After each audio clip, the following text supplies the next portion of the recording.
안녕하십니까, 미사대박 부동산입니다.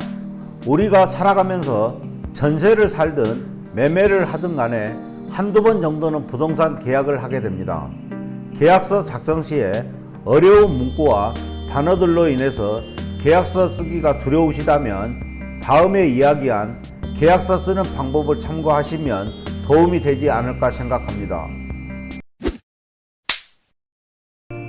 먼저 집의 대출금 상태를 파악해야 됩니다. 계약서 작성 시에 매입할 집의 대출금이 얼마인지 먼저 살펴봐야 합니다. 이유인즉 매도자의 대출을 껴안고 사는 것과 매수자가 새로 대출을 받는 것 중 계약자에게 유리한 것이 어느 것인지 따져봐야 하기 때문입니다. 집 주인의 대출을 안고 사면 그 사람의 대출 조건은 그대로 승계가 되지만 대출 한도는 승계가 되지 않아서 파는 사람의 대출금 한도만 보고 구입할 경우 줄어든 대출금 한도만큼 상환 요구를 받을 수 있기 때문입니다. 예를 들어 과거 집값의 60%까지 대출이 가능했을 때 대출을 받았던 집주인의 대출을 그대로 안고 계약을 하게 되면 계약 인수 시 줄어든 대출 한도만큼 돈을 내라는 요구를 은행으로부터 받게 된다는 것입니다. 그러므로 등기부 등본상에 나와 있는 대출금 한도를 확인하고 집주인의 대출 상환 정도를 해당 은행에 문의한 후에 계약한 것이 아주 안전합니다. 두 번째, 계약 해지와 관련된 위약금을 잘 체크하셔야 됩니다.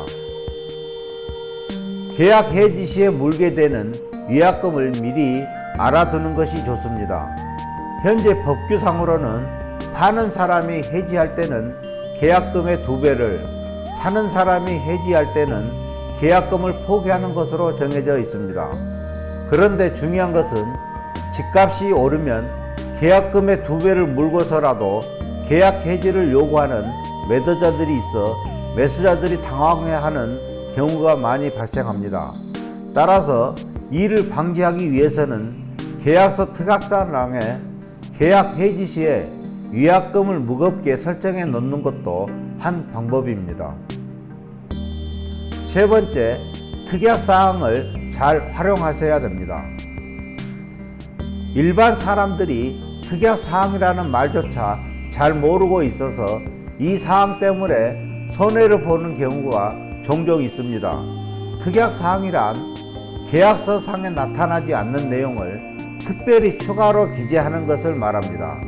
예를 들어 마당에 감나무가 있는 집을 계약할 때 감나무를 뽑아가지 않는다라는 조건을 특약사항에 넣어두어야 집 주인과 감나무로 인한 분쟁을 막을 수 있습니다. 네 번째로, 거래를 할 때는 모든 영수증을 잘 보관하셔야 됩니다.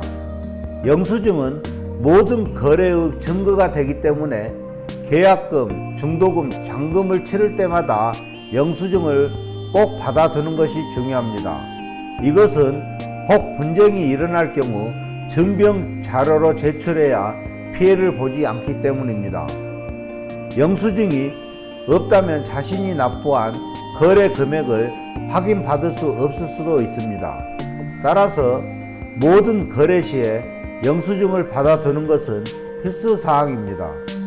영수증을 주고받을 수 없다면 은행의 온라인 송금을 통해서라도 거래에 대한 증빙 자료를 남겨두는 것이 좋습니다.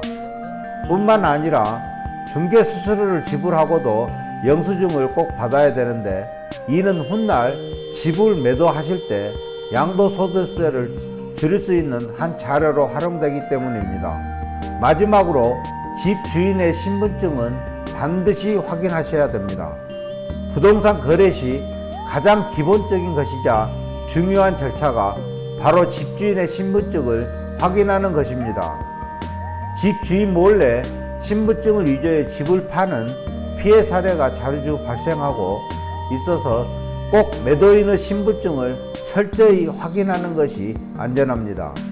그리고 집주인이 직접 계약을 할 상황이 못 돼서 대리인이 나오는 경우가 있는데 이때에는 매도인의 이임장과 매도자의 인감증명서를 꼭 받아 두셔야 안전하게 계약을 하실 수 있습니다.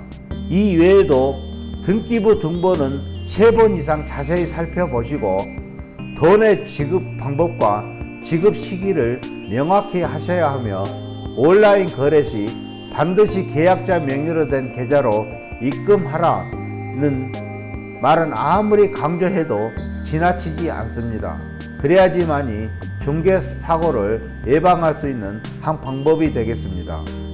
이상 지금까지 살펴본 부동산 계약서 작성 요령 5가지를 참고하시면 계약서 작성하시는데 어려움이 없을 것으로 사료됩니다.